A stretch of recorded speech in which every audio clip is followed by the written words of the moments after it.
Hi, magandang araw po sa inyong lahat. Ako po ay nagbabalik para sa ating second reading of the day. Ngayong araw na ito, araw po ng, ako po ay nagbabalik para sa araw na ito, araw ng Huwebes, para po sa ating second reading of the day. May nahulog na 4. Sige, kunin na po natin yan.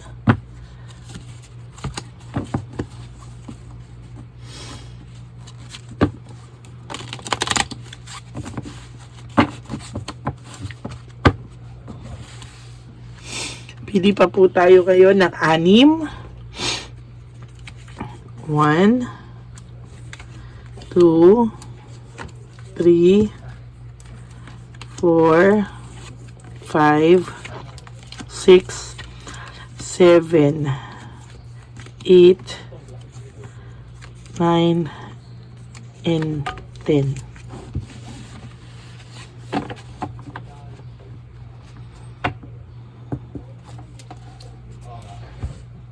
Namatay po yung ilaw, ay yung kandila.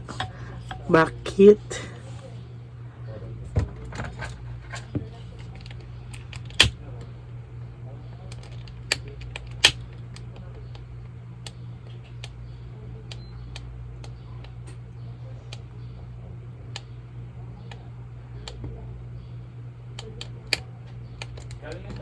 Ayaw na. Kanina napakapanatag niya po sa first reading. Ngayon po ayaw. Bakit kaya?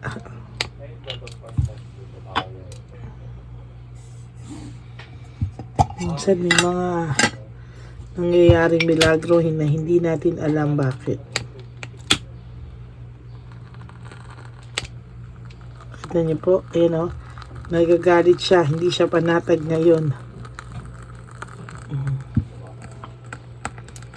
Pumuputok-putok. Okay, ngayon po dito naman po tayo sa isang card natin.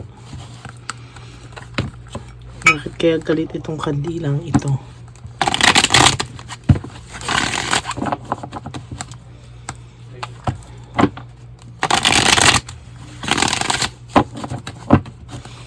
Ano po kaya ang makikita natin sa second reading of the day today?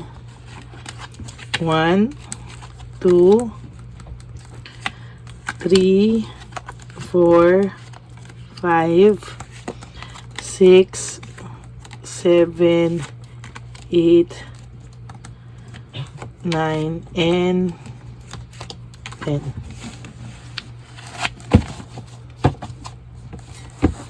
Ito po ang part na hindi nyo kailangan ma-miss.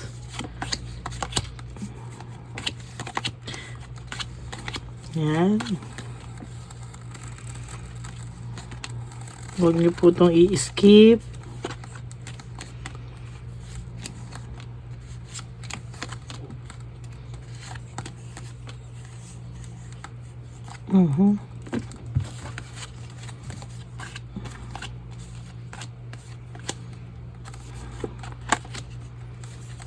Parang dumami.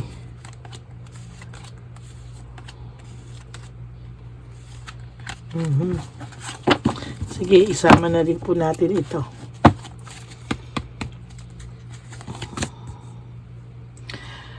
Discouragement and insecurity ang nakikita ko at nararamdaman ko sa energy na ito. This is all about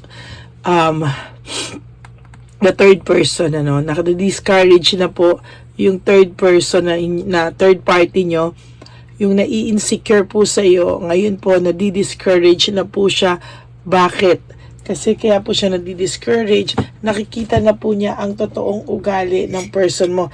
As a matter of fact, sabi ko po sa iyo, ikaw lang po ang makakatagal sa ugali ng person mo, no? Hindi niya po alam o hindi po alam ng person, ng third party nyo kung ano po ang kanyang totoong ugali. So ngayon po na lumalabas na po yan, nadi-discourage po sa ugali ng ang third person sa person nyo.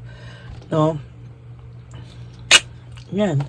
Ikaw lang po kasi talaga ang pwedeng magtiyaga dito dahil ikaw po ang nakakakilala sa kanya at hindi po itong taong ito, no? Hindi po itong third person nyo. Ngayon, nadi-discourage na po siya, no?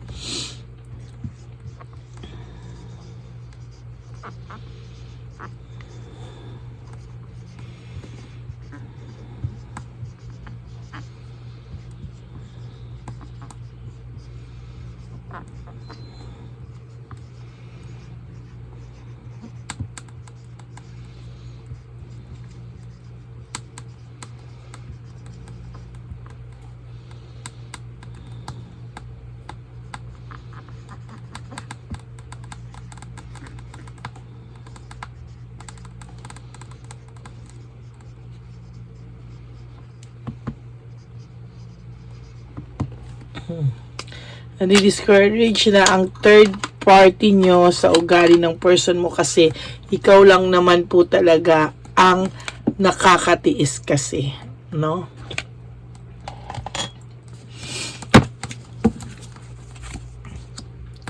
Sudden awareness, no? Parang bigla siyang nahimasmasan na ano tong pinasok ko, ano, hindi ko pala siya totoong kilala, hindi ko pala siya totoong hindi pala ako aware na itong taong to ay may ganitong ugali pala. So, akala niya po talaga masaya sila, in love sila. Ngayon na lumalabas yung totoong kulay, ayan po, nahihirapan na po talaga yung third party nyo sa ugali nitong lalaking to or nitong babaeng to.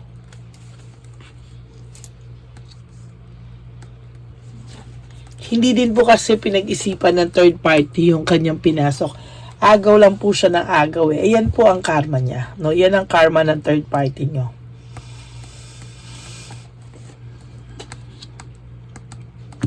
Yan. Ngayon po magulo sila. Away po sila ng away. Kung makikita nyo po sa pictures, nako, kalokohan po ang nakikita nyo. Hindi po yan totoo. No? Ayan po oh. Sa nakikita ko po dito. Ay, ako yung strepsils, munti ko na malunok po. Ay, naku, sorry po. Sorry po. Ayan, o. So, sa nakikita ko po dito, away po sila ng away. Walang tigil na away. Kaya po, ayan. Yan po ang nangyayari at ayan po ang sa nakikita ko, ang talagang matindi, no? Wala pong katahimikang away, no? Pero ang pinapalabas po nila sa mga tao, ang pinapalabas po nila sa mga social media nila na sila ay having a celebration. Laging may ganap. Lagi po silang okay. Pero sa totoo lang po, hindi po yan totoo. Wala pong katotohanan yan. Sharing and generosity, hindi din po kasi makuha ng third party nyo yung sobrang generosity ngayon ng taong ito, no? Minsan nahihirapan din po yung third party kasi sometimes hinihingan na rin po siya ngayon ng pera or hinihingan po siya ng, alam mo yun, hindi na po ganun sa kanya dati. Medyo lumalabas na po talaga yung tunay na kulay nito na parang, kasi kung ito pong person nyo, ikaw lang naman ang nagbihis dito eh. Pasensya na po sa word ko, no? Binihisan mo to, ginawa mo tong tao. Ngayon, hinahanap ngayon ng person mo po yung ganun pag-aalaga. Hindi po ganun ngayon tong third party nyo. Magkaiba kayo. So, ngayon, hindi na rin po yung person nyo nagbibigay or hindi na rin po siya nag-i-invest ng too much. Ano? Gusto niya po mag-invest na rin sa kanya itong third party nyo na kinalulungkot ng third party nyo. Feeling niya, tinitake advantage lang po at at feeling po ng third party nyo ay ikaw na rin naman po ang namimiss. Oh? There's reversal of failures. Naiisip ko po, ang taong ito po ay nalulungkot, no? Kasi po, ang pakiramdam niya po ay wala po siyang ginawang tama, no? Pati po yung third party ngayon, feeling niya rin po, wala rin po siyang ginawang tama, no? Lagi na lang din po mali, no? Sa totoo lang po, parang ngayon na-feel po nito, na-discourage nga po siya, tama, no? Na-discourage na po siya na pagpapatuloy pa ba to, lumalabas na yung kulay nito, kaya pala sila hindi nagtagal at pwede rin sa kanyang gawin yan, no? Kung ano yung ginawa sa ng person mo, pwede rin gawin sa kanya, kaya ganyan po siya. Coldness and marami pong nagkakaramdam na po ito ng coldness sa person sa third party po. Nakakaramdam na rin po siya ng coldness, and as a matter of fact, hindi din po ganun kaganda yung pakiramdam ngayon ng person mo dito sa third party. Sabi ko nga po sa iyo, this is a quick decision, hindi pinag-isipan, kaya po may group conflict, lagi po silang nag-aaway. There's weakness and manipulation. Sa nakikita ko po, lagi po itong minamanipula, no? Minamanipula po ito. There's hatred and maliciousness. Sa totoo lang po, may malisya po ang tao mo sa iyo pa hanggang sa ngayon. And there is this hatred also, no? Nakakaramdam din po ng hatred itong tao na to sa kanyang person ngayon, no? Yung third party niyo po somehow is having hatred or nakakaramdam ng hatred dito. Finding peace, ayan.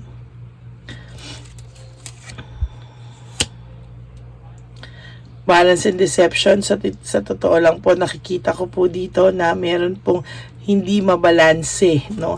Hindi po nababalanse yung samahan nila ngayon. Ang gulo-gulo po talaga ng pagbabalanse nila sa samahan nila. Minsan masaya, minsan malungkot, minsan masaya, minsan away. Away dito, away doon. Ang gulo-gulo po talaga ng buhay nila. When it comes to their financial security, nag-iisahan na po sila. Ayaw na po halos nilang maglabas. Talagang nag-iisahan na po sila sa ngayon. Dinadivert lang po ng person nyo kasi sa totoo lang hinahanap-hanap niya po kung paano mo siya inalagaan dati. Pero ngayon po ay talagang magulo po ang isip nitong person mo. May problema rin po ito financially sa ngayon ng person mo. At nare-realize niya po na ikaw ang nagmahal sa kanya ng totoo. Pinihisan mo siya, inayos mo siya, ginawa mo siyang tao. At ngayon hinahanap-hanap niya po yan. Ayan, no? Balance po and disorganized. Poor judgment. Sa totoo lang po, talagang lungkot na lungkot po ito dahil maling-mali po ang paghusgang ginawa niya sa iyo. At kaya kayo naghiwalay, pinagsisisihan niya po naghiwalay kayo kasi ikaw daw po ang nagmahal sa kanya ng totoo. At ikaw daw po ang nagbuhos ng pagmamahal sa kanya na hindi niya daw po in-appreciate noon. Ay, how sad. Ngayon po alam niya po yan, deep inside alam niya po, alam niya po talaga. Pero ngayon wala pong nangyayari dito. There's difficulties. Ayan, nakakaramdam na ng doubts, pagdududa. Itong third party nyo, nahihirapan na din siya. Kaya ayan, sa totoo lang, hindi niya po magawang magreklamo dahil kasalanan niya po, nanloko po siya, nang-apak po siya. So ngayon, ayan po ang karma niya. Ngayon po, ayan she feels empty, no? Nakakaramdam po siya ng emptiness sa pakikipagrelasyon sa iyong person at somehow, iniisip niya na rin po kung tama bang nakipagrelasyon talaga siya. Panay home conflict for your last card, panay home conflict and lack of support po sila sa isa't isa. So, that's it for your second reading of the day. Discourage na ang third party nyo, nadi-discourage ang third party nyo sa ugali ng person mo. Ikaw lang po kasi talaga ang nakatiis dito. So that's it for your second reading of the day. Maraming salamat po to all of you, to all my Lady Elena, solid and loyalista, friends, family, and subscribers. I love you all from the bottom of my heart. At para rin po sa inyo, kung gusto nyo malaman kung ito po ba ay para sa inyo, you can contact me po sa aking FB channel. That's my only official and legit FB account.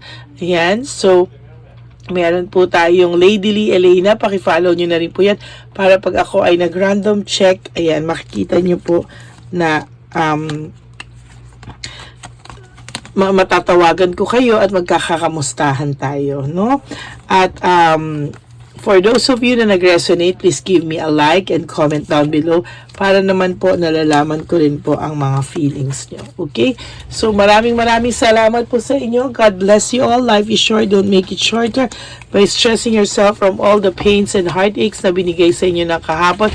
Just surrender everything to the divine universe and just let go and let God write your life and love story. I will be back for another set of reading. tonight, huwag po kayong mag-alala. Promise ko po yung tonight, magta-third reading po ako. Okay? God bless you everyone. I love you all and God bless you. Bye!